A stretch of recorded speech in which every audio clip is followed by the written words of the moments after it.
We've got our semi-final set in place. Matty Wilkinson up against Michel Bourez, and then Connor O'Leary up against Joel Parkinson. So goofy versus regular in both occasions. Who's going to come out on top? About to say, Potts, throw the stats out the window as we get this game underway. And while we were at the build-up, this is Matty Wilco, incomplete tube. Wow, how was that wave for Matty Wilco? He 1.50 to kick things off on that first wave we just saw, and then this one here, just 2 points on this occasion. So Matty Wilco off to a flying start, maybe not the start that he was looking for, but Michel Bourez on his backhand, he's going to try and park it in the barrel as long as he possibly can. Trying to maximize that scoring potential, comes flying out the end as he's been doing all morning. Dropping some big scores of his own. Matty Wilco with 3 excellent scores in his last heat, along with Michel Bourez. Maybe a slight advantage with Bourez with that 9.17. No real breakthrough scores just yet in semi-final number 1, just the 4.83 for Bourez as we see now wave number 3 underway. Matty Wilkinson starts accelerating, just keeps the rails loose, now up to the top corner, defies gravity, and gravity will get him. So throwaway score now for only 1 wave at this stage, so looking now for wave number 2. And this is a beautiful, clean swell finding its way onto the ledge, and Bourez will rumble with it. Yes, and he'll find his way out as well. So broken sections here. Nonetheless, now starting to get the rail work. Goes back to the tube crouch, and a little bit of a frustrated kick out there. So didn't really harvest what he was hoping for on that wave number 2, Potts, but nonetheless, he'll keep the scorecard ticking forward. Getting this far in the event. Here we go. Wilkinson, high lines. It's a big wave. It's stretched out across the reef. Comes around the corner with a beautiful open side wrap to get all the goofy footers around the world flaring, and a lovely link now into the tube. Not particularly deep, but he's brought the rail game and tube combination to this ride high up in the top corner for the rebound, and that will set Matt Wilkinson's pace going here. Oh, that was good surfing from Matty Wilco, identifying the fact there was no tube on that wave, really. Doing and this form this year, you know, coming off the beginning of last year, he was just, you know, he had that heater on the backhand, but right now the forehand just looks deadly, and that's those turns he throws in, and then he's comboing it with the little barrels. He's just on fire, and you know, he's looking deadly, looking like he's in the driver's seat right now. So we'll see if he can get one over Michel, get into the final, possibly take home that Jeep yellow jersey. Who knows? It could be done. He's looking like he's in world title form this year. Yeah, well, with this replay, as you can see, a couple of big turns committing to the nice little barrel on the inside, but watch how crisp and clean this wraparound cutback is.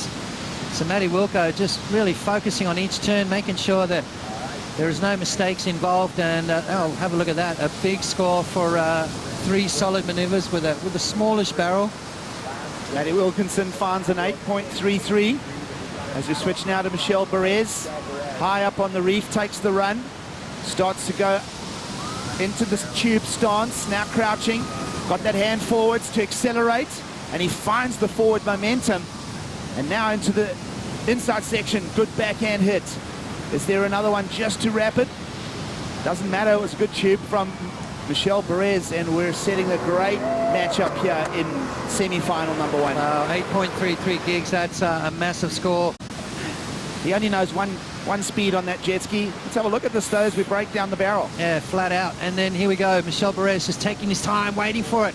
Tucks in, kind of clips him on the head, which wipes off a little bit of speed, which actually kind of helped him get nice and deep on that occasion. So Michel turning a negative into a positive and then finishing strong. So Michel Bourez just solid on his feet, picking up where he left off. He's going to need a, well, he doesn't need a huge score, 5.51. Let's have a look here from the water angle. Clip right there, almost knocked him off, but such a strong surfer, so solid on his feet. Well, as we phase back to live action here, Matty Wilkinson keeping the momentum moving in the seat, now threading a lovely deep tube. It's a medium-sized wave, but he's maximizing time in there. Oh, he's just not going to force it through at the end, so an incomplete after all of that, but traveling around probably 80, 90, 100 yards in the tube there, Potts. That must have felt great. Let's have a look at Matty Wilco's last wave. Gouging maneuver off the top there, straight off the bottom again, into the barrel, driving through the section, going, Could have snuck out right there, but tried to get as long and as deep as possible. That could have been a 6 or 7 point ranger, but a 317 for his efforts. Let's have a look here. Nice clean positioning there, dragging both his hands, trying to stay in as long as possible. And then once that wave started resting on his shoulders, just wiped all his speed off. So a missed opportunity there for Matty Wilco. No matter where you are around the world, you've got to click into that competitive mode and try and get things clicking along. 11.5 remaining, and this is what happened in the break. A good solid set wave came through. Michel Bourez with priority, deciding not to go on that occasion. Nerves of steel, just caught out of position slightly as that wave goes unridden down the inside to... Yeah, without doubt. We haven't seen the best from him. There's no question about that. And someone who's got a bit to give is Michel Bourez. Here he goes, boys. Well, Michel Bourez straight into that slump as he goes behind the curtain now, keeps the crouch, leans forward, weight is way over the front foot and is accelerating him beautifully. Oh, he's still there. Yes, he is. Wow. Oh, my word. He pushes through and just throws another little hack in as well. So a great effort here with a little under 6 minutes to go. Let's have a look. Using his priority, slides into this one. Now he waits for it, grabs the rail, slows himself down. Here he goes. Driving through that section, and again another one unloads, comes out of that. Now he starts to put the gas down, flying through the section and fights his way out at the end, looking to replace a 4.83. I think he's done that. I think he's going to extend his lead. We've always talked about the fact he needs an excellent score just to combat that 8.33 from Matty Wilco, and the score's starting to trickle in. A little bit surprised with what we're just about to see. Well, go a little tighter on the inside there, Potts. Not the cleanest exit either.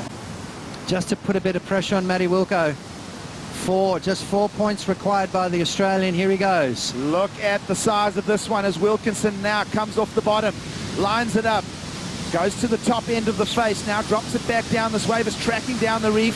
It's got some buckly sections to it, and it's not going to find true shape and form, Potts. So that big one feeds a little wide with the outgoing tide. But wave number 2, Michel Bourez is going to pounce.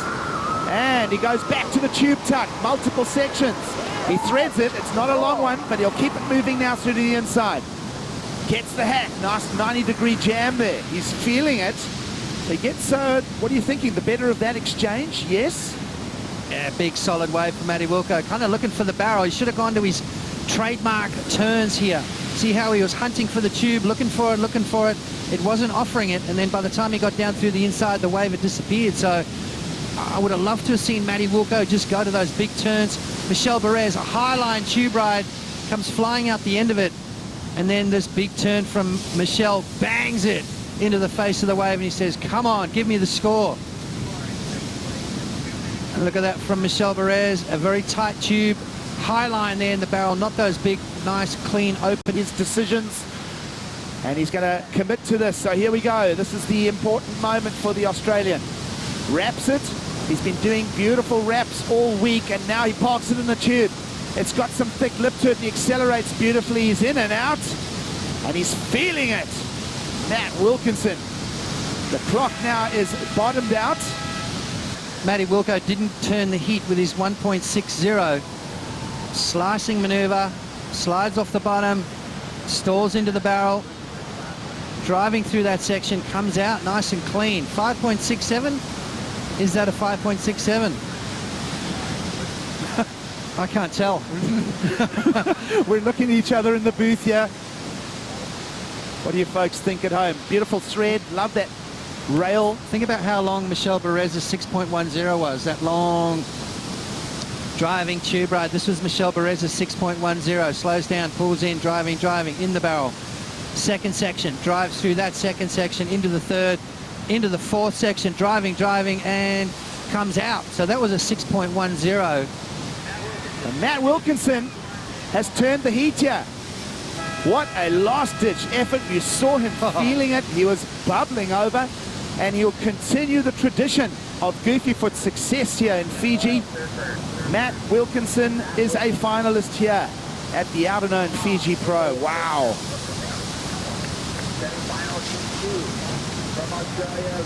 What a cliffhanger.